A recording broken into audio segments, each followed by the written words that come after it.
I should tell you something before they come back, the old woman whispered the moment the front door closed behind my son and his wife. That was the first sentence she ever spoke to me, and until that moment everyone in that house believed she couldn't speak at all. Just 5 minutes earlier, they had left me alone with her in a quiet suburban home outside Columbus, Ohio, a place with neatly trimmed hedges, a 2-car garage, and a silence that felt heavier than it should have. My name is Margaret Collins. I'm 68 years old, a retired school librarian who spent 35 years teaching children how to love books and ask questions. I've always believed that families take care of each other, even when things get difficult. That belief is the reason I said yes when my son Daniel called that morning and asked if I could come over for a few hours. Mom, we just need someone to sit with Ashley's mother, he told me. The nurse canceled and we can't leave her alone. His voice sounded rushed, but I didn't think much of it at the time. Ashley's mother, Eleanor Whitmore, had been in what they called a coma for nearly 4 months. I had only seen her twice before, both times lying motionless in a hospital bed they had set up in the guest room. Machines were gone now, Daniel had explained, because doctors said there was nothing more they could do except keep her comfortable. I remember arriving a little after noon, the spring air still cool enough that I kept my light jacket on while walking up the driveway. Ashley opened the door quickly, almost like she had been standing there waiting for me. She thanked me twice before I even stepped inside. Daniel was already grabbing his car keys from the kitchen counter. Neither of them sat down. Neither asked if I wanted coffee. Instead, Ashley walked me down the hallway and quietly opened the guest room door. Eleanor lay on the bed exactly as I remembered her, pale, still, and surrounded by the faint smell of antiseptic and lavender lotion. She hasn't moved in months, Ashley said softly. Just check on her once in a while. Then they both left, their footsteps quick, the front door shutting a little harder than necessary. I stood there for a moment listening to the house settle. The refrigerator hummed in the kitchen. Somewhere outside, a lawnmower droned in the distance. Not confusion, but the quiet focus of someone who had been waiting a long time for the right witness. I felt a chill run down my arms. I do not understand, I said carefully. Yet understand. Why did you speak now? I asked softly. Eleanor Whitmore held my gaze with a quiet intensity that made my question feel smaller than the truth she was about to reveal. Because you are the first person they left alone with me who might actually listen, she said. Then she added one more sentence, calm and deliberate, the kind of sentence that changes the shape of a day before you fully realize it. Margaret, they are waiting for me to die. The words settled into the quiet room like a heavy curtain dropping across the stage. They are waiting for me to die. I felt my throat tighten, not because I believed it immediately, but because Eleanor Whitmore said it with the calm certainty of someone who had already watched the ending play out in her mind. I leaned back in the wooden chair beside the bed and studied her face carefully. She looked tired, yes, but not confused. Her eyes were sharp and steady, following every movement I made. Outside the window, a gray cloud passed over the afternoon sun, dimming the soft light that filled the guest room. Why would they think that? I asked slowly. Daniel told me doctors said there was nothing more they could do, but that you were stable. Eleanor let out a quiet breath through her nose, the kind that carries more memory than emotion. Stable, she repeated softly, as if testing the word. That is a kind way to describe a situation that is more convenient for them than it is for me. I did not know how to answer that. 4 years I had watched my son build his life with Ashley. They seemed ordinary enough. They worked long hours. They worried about their mortgage. They complained about rising grocery prices the same way everyone else did. Nothing about them suggested the kind of cold calculation Eleanor's sentence hinted at. Yet the evidence was sitting right in front of me. A woman who was supposed to be unconscious was holding a conversation with me in a quiet suburban bedroom. I folded my hands in my lap and leaned forward slightly. You said you heard everything, I reminded her. What exactly have you heard? Eleanor turned her head just enough to look toward the ceiling, as if replaying a memory written there. Conversations that people have when they believe no one else can understand them, she said. Late at night, early in the morning, when they think the house is asleep. Her eyes returned to mine. They talk about bills. About this house. About the money my husband left behind. I felt a faint knot form in my stomach. Money has a way of turning ordinary conversations into something sharper. Your husband passed away recently, did he not? I asked gently. Eleanor nodded once. 7 months ago. Her voice softened slightly at the memory. Robert built a small manufacturing business over 30 years. When he died, everything came to me. I glanced around the room, suddenly noticing the quiet details I had ignored earlier. The framed photographs on the dresser. The antique clock on the wall. The polished oak furniture that looked older than the house itself. Eleanor noticed my gaze. It is not the house they care about, she continued. It is what happens to the rest when I am gone. The air in the room felt heavier now, filled with the slow realization that I had stepped into something far more complicated than a simple favor for my son. I rubbed my hands together, trying to warm them. Are you saying Ashley and Daniel are waiting for an inheritance? Eleanor did not answer immediately. Instead, she looked toward the bedroom door again, listening carefully to the silence in the hallway. After a moment, she returned her attention to me. Waiting is a polite word, she said quietly. Planning might be more accurate. I felt a chill spread across my shoulders despite the warm house. Planning what? I asked. Eleanor studied my face the way a teacher studies a student who is about to hear a difficult lesson. They believe the doctors will eventually say there is no hope, she explained. When that happens, they will move me to a long-term care facility. A place where I will fade quietly and the paperwork will move faster. She paused for a breath, her voice growing firmer despite its softness. And when that paperwork is finished, they believe everything will belong to them. The words hung in the still air between us. I thought about Daniel rushing out the door earlier that afternoon, the way Ashley barely met my eyes when she thanked me for coming. A small uneasy feeling began connecting those memories together like pieces of a puzzle that had been scattered across the floor. I looked back at Eleanor Whitmore, the woman everyone believed was unconscious, and realized she had been listening to that puzzle assemble itself for months. But you are awake, I said quietly. You are aware of everything. Eleanor's lips formed the faintest hint of a tired smile. Exactly, she replied. And that is why today matters. I sat quietly beside Eleanor Whitmore's bed, trying to understand what she meant when she said that today mattered. The room felt different now, as if the walls themselves were listening. Just an hour earlier I believed I was simply helping my son by watching over an unconscious woman for a few hours. Now that same woman was watching me with clear, alert eyes, and every assumption I had brought into that house was beginning to fall apart. I lowered my voice even though the house was empty. Why today? I asked. Eleanor shifted her hands slightly beneath the blanket, the smallest movement but enough to show that she was far stronger than anyone believed. Because they trusted you enough to leave you here, she said calmly. And because they believe you will not question anything. Her words stung more than I expected. I had always thought of myself as observant. 35 years as a school librarian teaches a person to notice quiet details. The way a child hides a book under a desk, or the way a student's eyes change when they are hiding something. Yet I realized I had accepted Daniel's story without hesitation. I had trusted my son the way mothers often do, even when they should ask more questions. I looked toward the closed bedroom door again and imagined the empty hallway beyond it. The house had settled into a deep afternoon silence. A clock somewhere down the hall ticked slowly.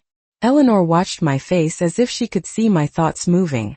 Margaret, she said gently, how long have you known your daughter-in-law? I thought for a moment. Almost 9 years, I answered. Daniel met Ashley shortly after he moved to Columbus. They married the following summer. Eleanor nodded slowly. And during those 9 years, how much time have you spent here in this house? The question surprised me. I counted silently in my head. Holidays. A few Sunday dinners. A birthday or two. Not very much, I admitted. Eleanor's expression did not change, but I sensed a quiet understanding behind her eyes. That is what I expected, she said. I leaned closer in my chair. What do you mean? Eleanor took a careful breath before answering. Ashley prefers to control what people see, she explained softly. She arranges visits. She decides who stays and who leaves. She keeps the story simple. I felt another piece of the puzzle slide into place. I remembered the way Ashley often suggested restaurants instead of inviting family to the house. I remembered Daniel saying they were always too busy for long weekend visits. At the time it had seemed like the normal pace of modern life. Now it felt more deliberate. You believe Ashley is hiding something, I said slowly. Eleanor gave a faint nod. Not only Ashley, she replied. Daniel has begun to listen to her more than he listens to his own doubts. Hearing that made my chest tighten slightly. A mother never stops seeing the child inside her son, even when he is nearly 40 years old. I wanted to believe Daniel would never allow something dishonest to grow inside his home. But the evidence in front of me was difficult to ignore. I looked back at Eleanor. If you have heard everything for months, I asked quietly, why have you stayed silent until now? For the first time since waking, Eleanor looked tired. Not physically weak, but tired in the way someone becomes after thinking about the same problem for too long. She stared toward the window where the afternoon light was beginning to fade behind the clouds. Because speaking too soon would change nothing, she said. But speaking at the right moment can change everything. I felt a quiet tension settle in my stomach. And you believe this is the right moment? I asked. Eleanor turned her gaze back to me, steady and certain. Yes, she said. Then she added something that made the room feel even colder despite the warm air in the house. Because there is something hidden in this room that Ashley and Daniel believe I will never be able to use. For a few seconds I did not say anything. I simply looked around the room again, trying to imagine what could possibly be hidden there. The guest room appeared ordinary enough at first glance. There was the bed Eleanor had been lying in for months, a wooden dresser with framed photographs, a small nightstand with a lamp, and a tall bookshelf against the far wall filled with old hardcover novels. Nothing about it looked unusual. Nothing suggested a secret powerful enough to change what Ashley and Daniel believed would happen next. I leaned forward slightly in my chair. What do you mean something is hidden here? I asked quietly. Eleanor's eyes moved toward the nightstand beside her bed. Open the bottom drawer, she said softly. I hesitated for only a moment before standing up. The wooden floor creaked under my shoes as I walked to the nightstand. It was a simple piece of furniture, the kind you might find in any suburban bedroom. When I pulled the drawer open, it slid out smoothly, revealing neatly folded tissues, a small reading light, and beneath them a thin leather folder the color of dark brown coffee. I picked it up carefully and turned back toward the bed. Eleanor watched me with the calm patience of someone who had rehearsed this moment many times in her mind. Bring it here, she said. I returned to the chair beside the bed and held the folder in my hands. The leather felt worn but well cared for. Open it, Eleanor instructed. Inside were several documents, each neatly placed in protective sleeves. The first page appeared to be a legal letter printed on firm white paper, with the letterhead of a law office in downtown Columbus. My eyes moved across the words slowly, my librarian habits returning as I read each line carefully. Within seconds I realized what I was holding. This is a will, I said quietly. Eleanor nodded once. My most recent one. I felt a small wave of surprise move through me. But Daniel told me everything had already been arranged after your husband passed away. Eleanor's lips curved into the faintest expression that was not quite a smile. That is what Daniel believes, she said. And that belief has made the past few months very interesting to observe. I continued reading the first page. The document outlined the distribution of Eleanor's estate, including the house, Robert's former business shares, and several investment accounts that I had not even known existed. The total value mentioned in the summary section was far larger than I expected. It explained in part why inheritance had become such a quiet presence in the conversations Eleanor described. I turned another page. This section contained a handwritten amendment signed only a few weeks earlier. My eyes paused on a particular line. I read it twice to make certain I understood correctly. Then I looked up at Eleanor. Ashley is not listed anywhere here, I said slowly. Eleanor shook her head. She never was, she replied. Robert and I always believed family should prove itself through loyalty, not expectation. I turned another page. Daniel's name appeared, but not in the way I expected. The wording described a trust that would release funds gradually over time, rather than immediately transferring ownership. I had seen arrangements like that before when helping families sort through documents after retirement planning workshops at the library. It was designed to protect an inheritance from being spent too quickly or influenced by others. I lowered the folder into my lap and looked at Eleanor again. If Daniel does not know about this version, I said, then what exactly do he and Ashley think will happen? Eleanor's eyes rested on the ceiling for a moment before returning to me. They believe a very different document is waiting in the lawyer's office, she explained calmly. A document they have already discussed many times in this room while they believed I could not hear them. A quiet understanding began forming in my mind. You mean they have been planning their future based on a will that does not actually exist anymore? I said. Eleanor nodded slowly. Exactly, she said. Then her voice grew a little firmer, carrying a quiet confidence that had not been there before. And that is only the first surprise waiting for them. I held the leather folder in my hands for a long moment, feeling the weight of what it represented. The room had grown quieter than before, as if the entire house was holding its breath with us. Outside the window the afternoon sky had turned a softer shade of gray, and the shadows inside the guest room had stretched longer across the wooden floor. Eleanor Whitmore watched me patiently, her eyes calm but alert, the eyes of someone who had spent months observing the same quiet walls while waiting for the right moment to act. I closed the folder gently and placed it on the bed beside her. You said this is only the first surprise.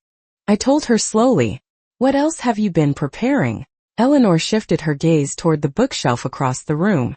For a moment I thought she might simply be resting, but then she lifted one hand slightly and pointed toward the middle shelf. Third book from the left, she said quietly. I stood again and walked across the room. The bookshelf was filled with thick hardcovers, many of them older editions of classic novels. I counted carefully and pulled out the third book. It was an old copy of The Grapes of Wrath by John Steinbeck, the dust jacket worn along the edges from years of use. When I opened it, something thin and metallic slid forward between the pages. A small silver flash drive landed in my palm. I looked back at Eleanor with surprise. What is this? I asked. Eleanor's voice remained soft, but there was a quiet certainty behind it now. That is the reason I know exactly what Ashley and Daniel believe about my future. I turned the flash drive over in my fingers. It looked ordinary, the kind people use to store family photographs or tax records. You recorded them, I said slowly. Eleanor nodded once. Not in the way you might think, she replied. When Robert passed away, I installed a small audio recorder in this room. At first it was simply for security. I was alone in the house many evenings while Ashley and Daniel were at work. After my illness began, they stopped noticing it completely. I felt a slow realization begin to settle in my mind. They spoke freely because they believed you could not hear them, I said. Eleanor gave a faint smile that carried both sadness and patience. Exactly, she answered.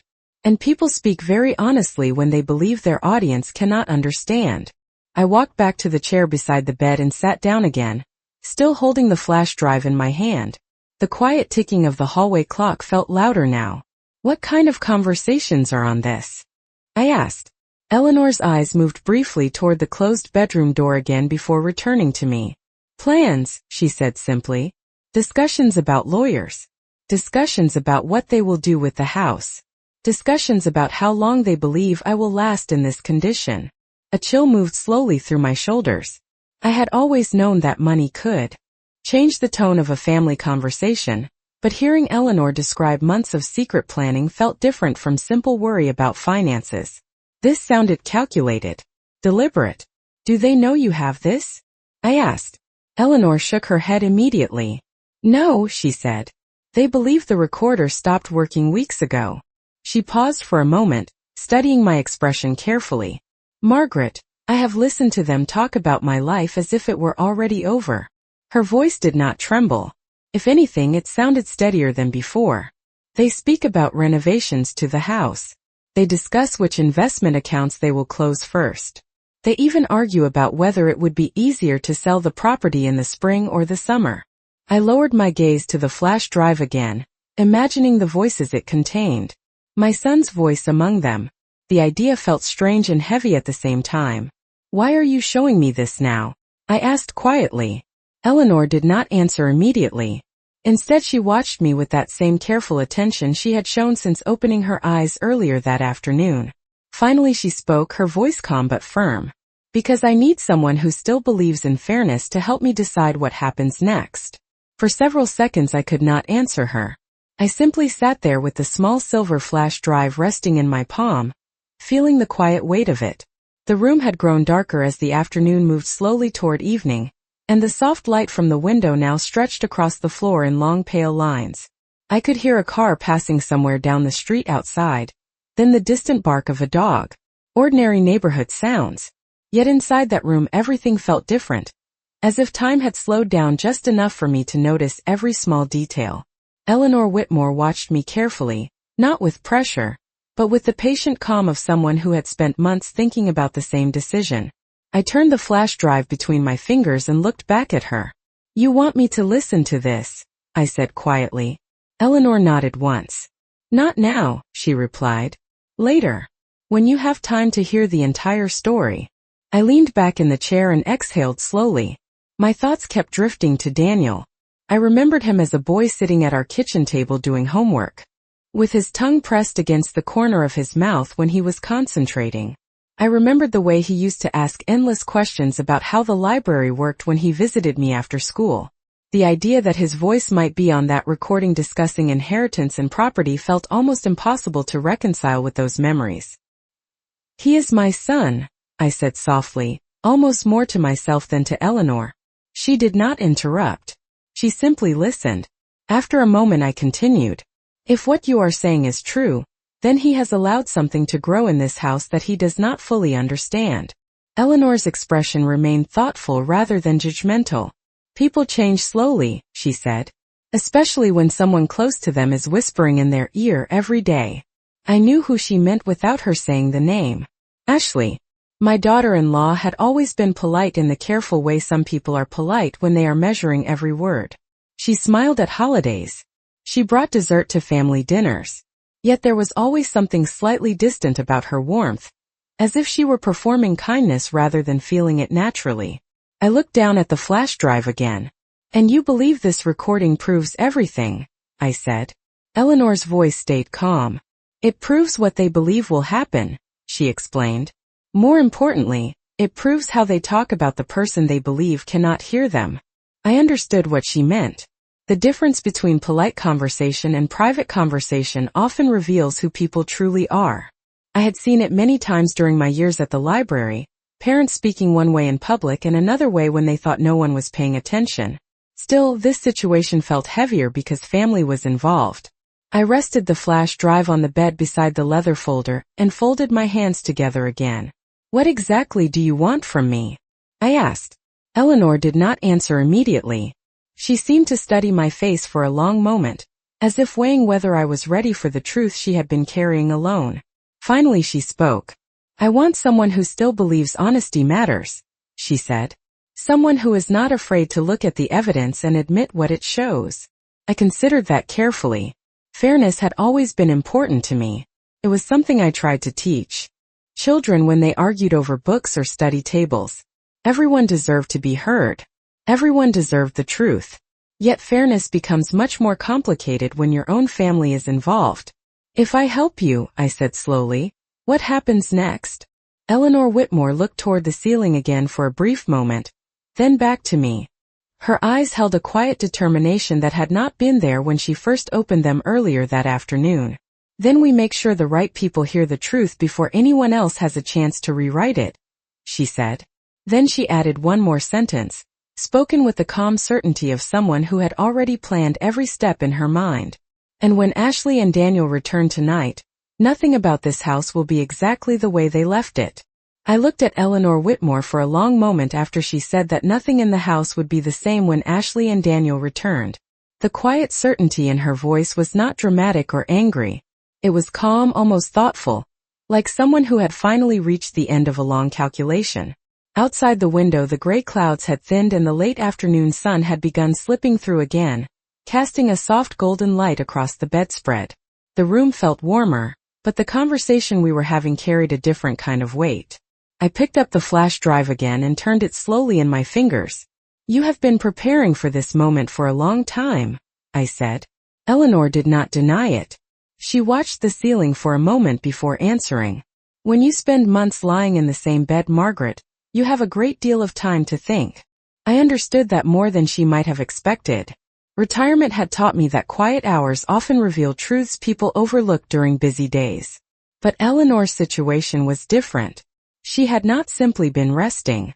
She had been observing, listening, waiting. I placed the flash drive back beside the leather folder and leaned closer to her. If we want the truth to be heard, I said carefully, then we need to make sure it reaches the right person. Eleanor's eyes shifted toward me again. You are thinking about the lawyer, she said. It was not a question. I nodded slowly. The will you showed me has to be on file somewhere official, I explained. If the man who prepared it hears those recordings, he will understand exactly what you have been dealing with. Eleanor's expression softened slightly, as if she had been hoping I would reach that conclusion on my own. His name is Thomas Randall, she said. His office is downtown about 15 minutes from here. I thought about the quiet drive into Columbus, the familiar streets near the courthouse and the law offices clustered along the older brick buildings. Do you trust him? I asked. Eleanor answered without hesitation. Robert trusted him, she said. And Robert did not trust many people with his business. That seemed like a good enough recommendation for me. I stood and walked to the window looking out across the quiet street. The neighborhood looked peaceful in the late afternoon light. A man across the road was watering his lawn. A child rode a bicycle slowly down the sidewalk. Nothing about the outside world suggested the complicated conversation happening inside this guest room. I turned back toward the bed. Ashley and Daniel said they would only be gone a few hours, I said. They could return any time. Eleanor nodded calmly. That is why we should not waste the time they gave us. I walked back to the chair and sat down again, my mind already forming a simple plan. I can take the flash drive with me, I said. I will visit Thomas Randall tomorrow morning and ask him to listen. Eleanor watched me closely. And what will you tell him? She asked. I thought about that question carefully. Honesty had always been the clearest path for me. I will tell him exactly what happened today, I said. That the woman everyone believes is unconscious opened her eyes and asked for help. Eleanor studied my face for a few seconds, then gave a small approving nod. That will be enough, she said quietly. The hallway clock ticked again, steady and patient. Somewhere outside a car door slammed and an engine started. I realized the afternoon was almost gone. Soon the house would no longer be quiet.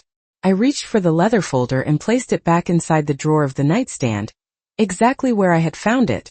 Then I returned the Steinbeck novel to the shelf, leaving the flash drive safely in my hand. Eleanor watched each movement carefully. You are very calm about all this, I said. She looked at the ceiling again for a moment before answering. Margaret, she said gently, when someone believes you are powerless, patience becomes your greatest advantage. I slipped the flash drive into my jacket pocket and stood beside the bed. The plan was simple now. Tomorrow the truth would leave this house for the first time. And when Ashley and Daniel returned later that evening, they would still believe their secret conversations were buried safely inside a silent room.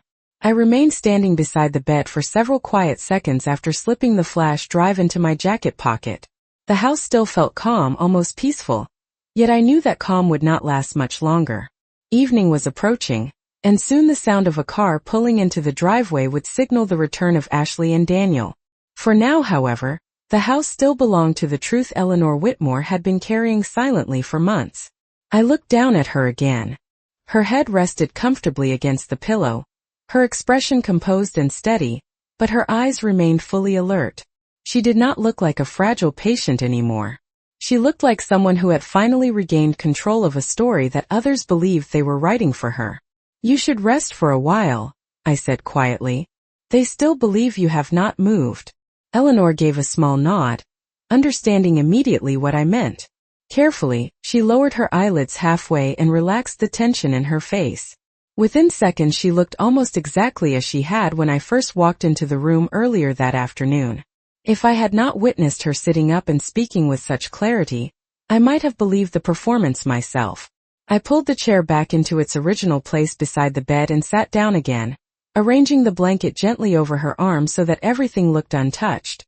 The quiet ticking of the hallway clock continued its steady rhythm, marking the slow passage of time. Nearly 20 minutes passed that way, with neither of us speaking. From time to time I glanced toward the bedroom door, listening for the sound of tires on the driveway. During those silent minutes my thoughts returned again and again to Daniel. I wondered what expression he would wear when he walked through the door later that evening. Would he look tired from work the way he often did? Would Ashley speak first as she usually did, explaining their busy day while Daniel carried in their bags? I realized that tonight I would be seeing them differently, not as a mother welcoming her son for dinner, but as a witness who now understood more than they believed possible. Eventually the distant rumble of a car engine rolled down the quiet street outside. I felt the small vibration through the wooden floor even before the headlights swept briefly across the living room window. Eleanor remained perfectly still, her breathing slow and even. Whoever entered the house would see only the same silent patient they had left behind hours earlier. The front door opened.